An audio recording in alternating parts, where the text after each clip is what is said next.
কষ্ট কৰিছে মই আইতাৰ কথা শুনি মোৰ বহুত দুখ লাগিছে কান্দিব নালাগে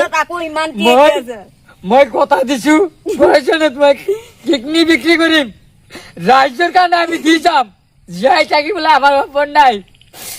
আমি যি পাৰো আমি যদি ইয়াত নাহিলোহেঁতেন আজি আমাৰ এইখিনি শ্ৰমিক যদি নাহিলেহেঁতেন এই ঘৰখন আছিল নহলেহেঁতেন আজি পানীৰ কাৰণে কোনোবা কান্দি আছে আজিলৈকে তেখেতে পানীৰ কোনো ব্যৱস্থা নাই গতিকে আপুনি কান্দিব নালাগে আপোনালোকে বলাই নং এই থৈ দে তাতে থৈ দে যাতে আপোনালোকে যিটো সহায় কৰে আমি কিডনি বিক্ৰী কৰিম চৰকাৰে দিব পৰা নাই আজিলৈকে চৰকাৰে পানীৰ বটল এটা পানী বটল দিব পৰা নাই এই আইতাজনক কাষত এটা বুজ লবলৈ অহা নাই মানুহ কিমান কষ্ট আছে আমি কেইদিন থাকিম আমি দুখীয়া মানুহ আমাৰ পইচা নাই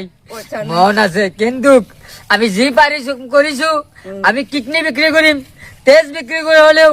মানুহ এই চকুৰ পানী আমি মুচিবলৈ আমি চেষ্টা কৰিম আমি কথা দিছো আমি কালি নোৱাৰিম কালি নামঘৰত আছে আমাৰ পৰহি আমি আপোনাৰ লগত আজি কেই তাৰিখ মই কথা দিছো 8 তাৰিখ আপোনালোকে মই 10 তাৰিখত আপোনালোক কথা দিছো যদি বৰষুণ নহয় মই 10 তাৰিখৰ ভিতৰতে আপোনালোকৰ আমি সুকলমে আপোনালোকৰ দমকল এটা দিম 2 ঘৰতে খাব আপোনালোকে মই দমকলৰ কথা দিছো আইফেলা হওক আপোনালোকে কৈছে মই খোৱা পানীৰ ব্যৱস্থা কৰিব পৰা নাই এতিয়ালৈকে আমাক শ্ৰমিক বিলাকক খুৱাব পৰা নাই আপোনালোকে গা ধোৱা বা বহুত ধৰণৰ অসুবিধা হৈছে বুলি দেখা যায় ইয়াতে কোনো ৰিলিফ আহিছে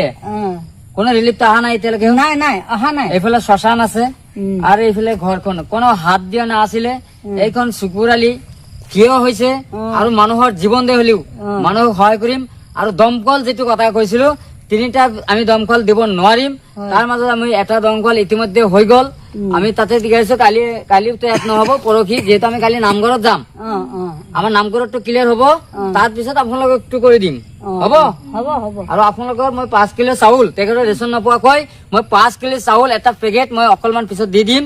তেখেতে আৰু এটা বাল্টি এটা জগ মই তেখেতৰ কাৰণে ৰিচিভ কৰি ৰাখিছো আৰু শালিমা কোম্পানী পৰা এটা সৰু এটা চাবোন ধৰা নাই তেলটো দিছে আৰু চাহপাতি দিছে এইখিনি আৰু এটা কিবা আছে মই ইমানখিনি খুলি দেখাও নাই যেহেতু মানুহ যেনেকৈ দিছে আমি তেনেকৈ থৈ দিছো মই দেখা নাই কিন্তু সেইখিনি আমি দিবলৈ চেষ্টা কৰিম আৰু আপোনালোকে দেখুৱাম মই ভাল লাগিছে আপোনালোকে দোৱা কৰিব যাতে মই মানুহৰ যিমান কৰো আৰু আমাৰ লগত এই শ্ৰমদান কৰাৰ আঁৰত এজন মানুহ আছে ইমান হোসেন তেওঁ সদৌ অসম গাড়ী চালক সন্থাৰ জেনেৰেল ছেক্ৰেটাৰী তেখেতে আমাক আমাৰ এই শ্ৰমবিলাক মানে সহযোগিতা কৰি আমাক সমজাই দিছিলে আৰু লগতে তেওঁ আছেই থাকি পেলাই আমাক তেখেতে কামটো কৰি আছে গতিকে মানুহৰ কথা এটাই কি দমকল দিম যদি ৰাইজৰ কাৰণে আজি আপোনালোকে খোৱা মানে পানী কিমান তেখেতে খোৱা পানী নাই কিমান কষ্ট হৈছে আজিলৈকে তেওঁলোকৰ বুজ লোৱা নাই প্ৰয়োজনত যদি হয় মই কিডনি বিক্ৰী কৰিম তথাপি হলেও ৰাইজক আমি উদ্ধাৰ কৰিম আপোনালোকে মই কিডনি বিক্ৰী কৰিম তথাপি আপোনালোকৰ খোৱা পানীৰ ব্যৱস্থা কৰিম আজি যদি মই নাহিলে তো আপোনালোকৰ ঘৰতে নহলে আজি চৰকাৰে ৰিলিফ বন্ধ কৰি দিছে বুজি পাইছে বন্ধ কৰিছে আপোনালোকে এতিয়া পানী নাপালে আপোনালোকে কি কৰিব এতিয়া মৰিব তো উপায় নাই পানীয়ে পান আৰু সেই বস্তুটো বন্ধ কৰি দিলে কেনেকৈ থাকিব যদি আজি চুকুৱালি নাহিলেহেঁতেন এতিয়া এই ল'ৰাটোৱে পানী খাং কৈছে পানী দিব নাই পানী নাই এতিয়া মই ল'ৰাটোক যা দৌৰতে দিব পেহীটো ঘৰ বনাই আছে তাতে খাগে যা পঠিয়াই দিছো পানী নাই মই কথা দিছো কিন্তু মানুহখিনিয়ে ৰিলিফৰ গাড়ীখন আমাৰ এইফালে সোমাবলৈ নিদিয়ে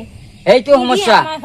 চাওক 2টা ঘৰ ওচৰতে আছে এইফালে শ্মশান আছে এইটো কাৰণে কাষত কমেও থিয় হোৱা নাই একমাত্ৰ চুকুৱালি থিয় হৈছিলে গতিকে আমাৰ কাৰণে ধোৱা কৰিব প্ৰয়োজন হলে